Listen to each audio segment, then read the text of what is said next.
ADC নির্বাচনের ফলাফল পর্যালোচনা করতে আগরতলা বিজেপির প্রদেশ কার্যালয় কুশাভাও ভবনে এক গুরুত্বপূর্ণ বৈঠক অনুষ্ঠিত হয়।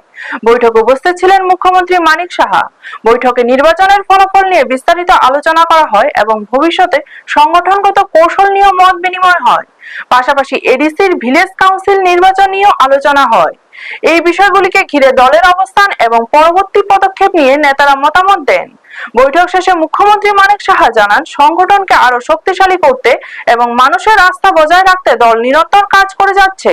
বিভিন্ন ইস্যুতে মানুষের স্বার্থকে সর্বাগ্রে রেখে সিদ্ধান্ত নেওয়া হবে বলেও তিনি উল্লেখ করেন।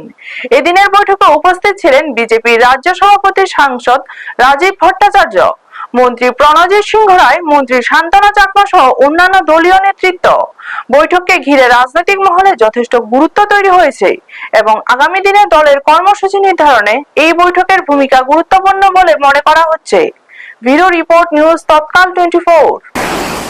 আপনারা কি সিদ্ধান্ত নিলেন এবং পর্যালোচনা করে কোন বিষয়গুলো বেরিয়ে এলো, আগামী দিনে আপনাদের জন্য কি শুক্রবার সকালের জন্য কি বার্তা দিতে চান? না, আজকে যে পর্যালোচনা হয়েছে এর মধ্যে একটা জিনিস বেরিয়ে এসছে যে আমরা যেভাবেই বা লড়াই করেছি এবং আমাদের সঠিক সিদ্ধান্ত ছিল এবং আমাদের এই সিদ্ধান্তের থেকে আমরা এখনো অবিচল। আমরা এইভাবেই আমাদের যে পার্টিকে সামনের দিকে এগিয়ে নিয়ে যাব, বিশেষ করে জনজাতি অধ্যুষিত এলাকায়।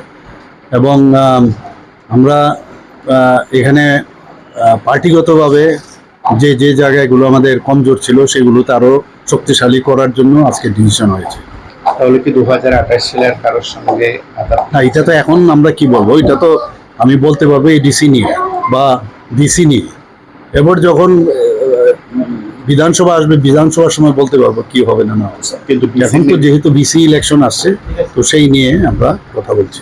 ডিসি নির্বাচনে আপনারা এডিসি সাধারণ নির্বাচনের মতন একাই লড়াই করবেন? এখন তো আপাতত তো এই ডিসিশন আছে। আজকে সবাই বললো যে আমরা সাংগঠনিকভাবে আরো শক্তিশালী হব এবং শক্তিশালী করব। যেখানে যেখানে আমাদের সমস্যা আছে সেগুলো আমরা দেখব।